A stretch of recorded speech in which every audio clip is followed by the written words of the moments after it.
आते हैं।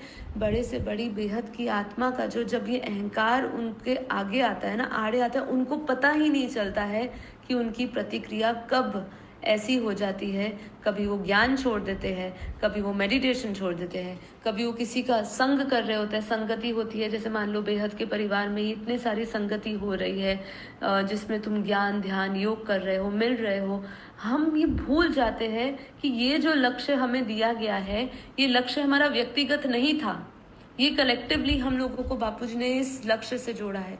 जब आपको किसी की बात का अपमानित होके आप किसी अपने आपकी प्रतिक्रिया ऐसी होती है कि मैं इसको छोड़ दूँ, इससे कर लूँ, इससे अलग हो जाऊं, तो आप ये समझिए कि ये आपको आप थोड़ी ही कुछ ही क्षण में ये समझने लगते हो कि ये मैं करने वाला हूँ।